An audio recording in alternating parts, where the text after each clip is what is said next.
Dr. Robert Genetski. Trending up. This definition I've come across of an economist is someone who loves to play with numbers, but never quite had the personality to make it as an accountant.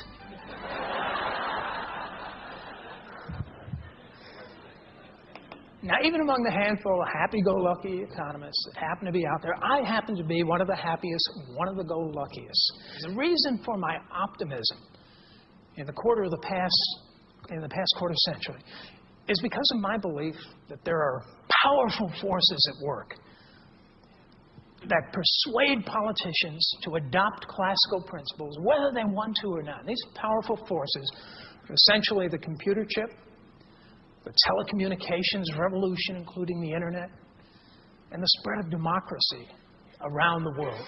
Dr. Robert Genetski, a new era optimist, one of the nation's premier interest rate forecasters and investment advisors. He is convinced the economy is trending up. I want every other row to turn around so that every row is facing another row. So every odd row, the first row, the third row, every odd row, turn around so that you're facing someone else. Okay, now I want you to stretch. Come on. Great. Now, I would like you to repeat after me, and I want to hear it loud. Hey! This guy is good. I'm going to pay close attention and learn some neat stuff.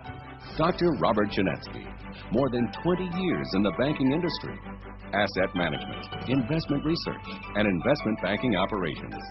He has served on a number of corporate boards determining financial strategy. His theories reflect his experience. There are headlines in the paper: natural disasters, a tsunami, a Katrina, a Rita, terrible effects. We read about terrorist attacks occurring. We read about oil prices soaring through the roof. We read about economic policies changing, one country after another. We read about the Federal Reserve raising interest rates for the 11th time, almost quadrupling them in just a little over a year. And we have a sense when we see all of these headlines, regardless of what country they occur in, that somehow this is going to affect me. Somehow this is going to affect my business. We don't quite know how or why it's going to occur. My objective today is to try and pull a lot of the confusion, a lot of the cross currents that are occurring in the world today together, make some sort of sense out of it, so that you can go ahead and understand what's going on in the world and why it's going on. Dr. Robert Genetski taught economics at both New York University and the University of Chicago Graduate School of Business. A recognized writer on the economy, his books help shape major economic policies. His latest, A Nation of Millionaires, outlines government policies that will redefine our 21st century economy. Back in the early 1980s, I worked for a fellow named Burl Sprinkle at the Harris Bank right here in Chicago. Burl Sprinkle went on to become President Reagan's chief economic advisor. And in that role, he traveled throughout the world, got to speak to all the leaders of the world. And he told me at the time that he went to China in the early 1980s, met with all the Chinese leaders.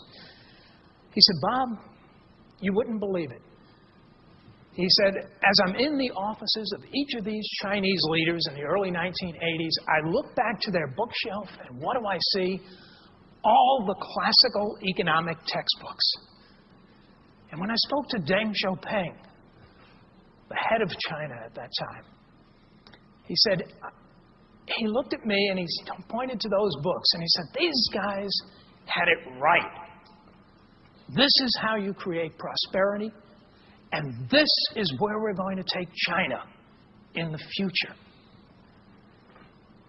And Burl said, he told him, "Well, you realize, Mr. Chairman, that if you do that, some people will get very rich, very wealthy, and other people will be not so wealthy, and there'll be a big disparity in income." And Deng Xiaoping said, "Yes, but those at the bottom will be a lot better off than they are today."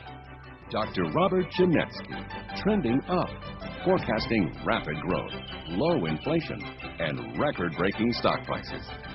The area that I've done the greatest amount of research in, the area that I believe has been singularly perhaps the most important in most countries for the success or failure of their economic performance, has been the area of taxes and tax rates. And what we're talking about here really isn't rocket science.